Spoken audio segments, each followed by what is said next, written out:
Do you have neck and shoulder pain? Did you know it's the second most common reason people go to doctors? Be sure to subscribe to get more videos like this. Leave comments and stay tuned. We'll be back in a moment.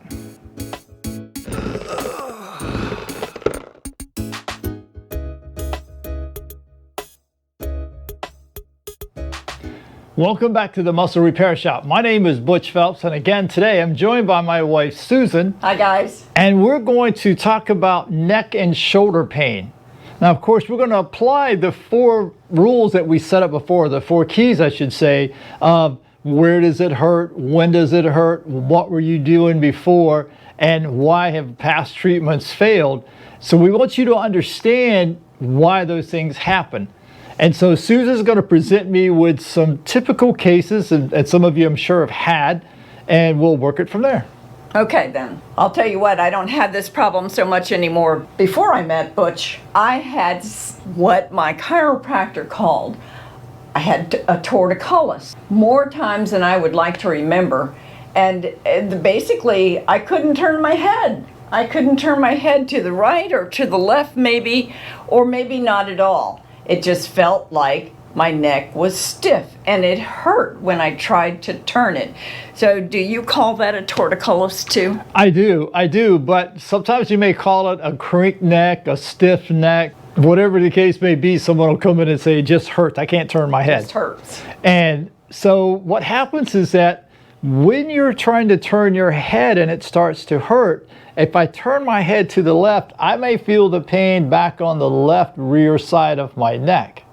And of course, that's where everybody will go to work on it. However, this is not the cause of the pain, but this is the cause of the pain. So when people talk about where does it hurt, it's important because the where is here. But what that tells me is more than likely why it hurts is probably on this side as well. And so what we want to look at is how to free up this side so that as I turn my head, the muscle back here doesn't have to work so hard. So when I would get an adjustment, it seemed to make me a little more flexible. Correct. For a little bit of time. Correct. I always went to bed and wished it would go away by the time I woke up, but I would wake up and I would lay there and I would think, oh, okay, is it going to hurt? And then I'd go to turn and, oh, yeah, it's still there. So then I'd creep out of bed and walk around like a robot because I couldn't turn my head. Right. And so you're telling me that the problem was on, if it hurt on the right side, the problem was on the left side of the front. Right. And the side of my neck, even though it was hurting in the back of my neck on the other side. That is true. So from a chiropractic standpoint, a bone standpoint, as these muscles get tight, it literally can start to shift the bones slightly out of place. They can put them back in place, and temporarily it will feel good, but keep in mind that the muscles themselves from your brain can literally pull it right back out. Right. And so if we address just the site of the pain, you get just a temporary relief, whether that's a massage or traditional stretching or chiropractic. But what we really need to do is address the opposite side. So if it's the left rear, we want to look at the right front. So Susan, we've talked about where does it hurt and when does it hurt. My question to you is what were you doing before it started hurting? You know, most of the time, I never really knew. I thought that maybe it was just stress, the stress of life that made me cringe and hold everything tight. Maybe it was something that I did, you know. How is it that you can possibly pull muscles in your neck? Right. So yeah, I couldn't really tell you what I was doing before I used to get those stiff necks, but I don't have them so much anymore, right. Which is really good. So here's the thing. Some people may think they've strained a muscle. They may think they've pulled a muscle in their neck. The truth of the matter is, what you were doing before is not necessarily, even though you may say, well, I was sleeping before I woke up, But it's what you did before you went to sleep. Working on a computer, looking down at your phone, driving, as you mentioned, stress, having stress like that. So what happens is that the muscles will respond emotionally as well as physically to whatever's going on in your life. So if you're looking downward a lot, the muscles on the front side of the neck get into a tightened state, or what most people would say a shortened state, although they're not really short, they're just tight. And so when you go to sleep at night, if you have a thicker pillow, for instance, and you sleep on that, your head is still in that position where the front of it has shortened or tightened. And so when you wake up in the morning and you start to turn your head, the muscles on the front side have gotten in such a tightened state that they don't change. From a stress position, the shoulders typically lift up, and now in that position, the muscles on the backside, known as the levator scapulae, they allow you to lift your shoulders up this way. Again, go into a tense state due to the stress, and that's going to cause the neck to start coming a little more forward, or the head a little more forward, which again tightens the muscles on the front side. So now you have tight muscles on the back and the front. And when you try to turn your head, again, you get that stiff neck feeling. You know, I do remember one thing that caused me to have a stiff neck, and that was driving a lot. Yes. As a realtor, I would be on a full day run showing property, and I suppose that this, and then this, and this, and just the stress of being in traffic all day long. Absolutely. All added to this stiffness, and stress resulted in a stiff neck. And keep in mind as well is that when you're driving, working on a computer, your hands are out in front of you. And as your hands are out in front of you and you're holding onto a steering wheel, the muscles on the outside of your chest on both sides will start to tighten as well. Well, over time, the shoulders round in, which causes the head to go forward, again, shortening the muscles here. Keep in mind that your head weighs about 10 to 12 pounds sitting on top of your shoulders, but every inch your head leans forward out in front of your chest, the pressure on the backside increases by 10 pounds.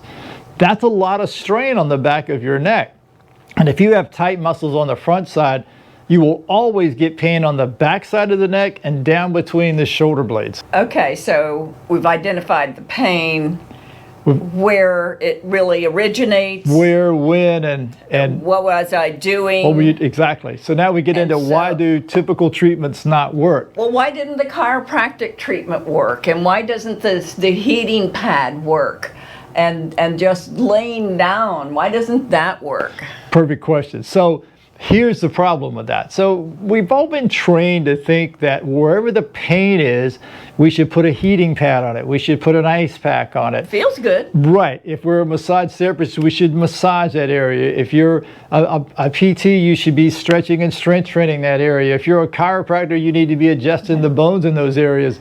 But the truth of the matter is that when you're talking about muscles, and again, the most important thing you can remember is muscles are emotional just as much as they are physical, is that the muscles are balancing each other out. So your head sitting on top of your shoulders is literally being balanced by a series of muscles all the way around your neck and down into your chest and back.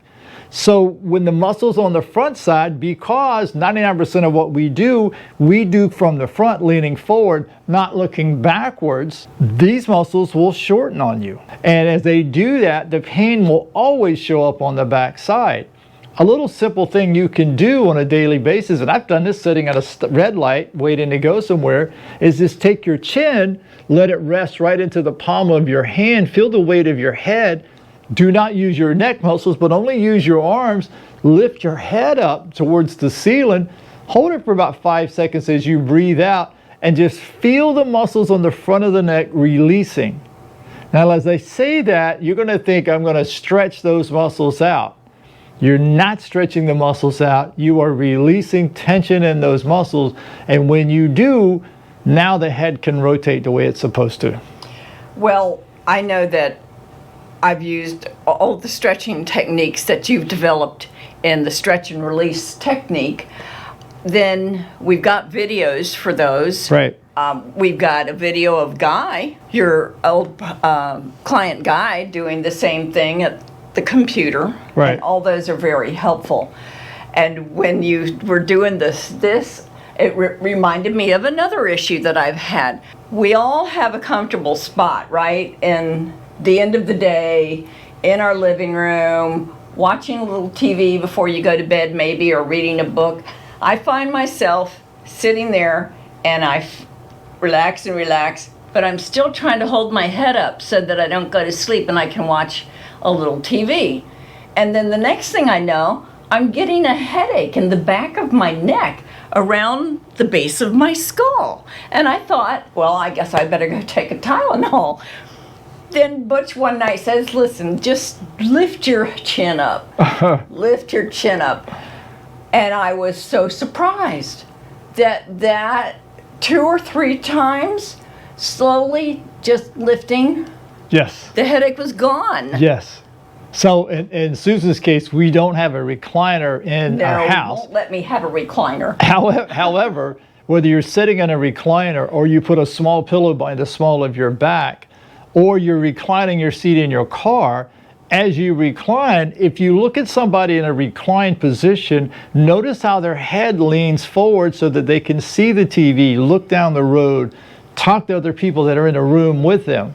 And so what happens there is that the muscles on the front side of the body, the front side of the neck specifically, get tight because you're putting them in a strained state. Yeah. And you have to do that. So anytime that you're sitting in a chair, sitting in your car, the back should be not, it doesn't have to be totally straight, but should be pretty close to being straight so that you can set up properly in that seat and take the pressure off your neck as well. Over time, it'll lead to things like head forward posture. You'll have a hump in your back, especially as you get older, or you may even have low back pain just from sitting like that.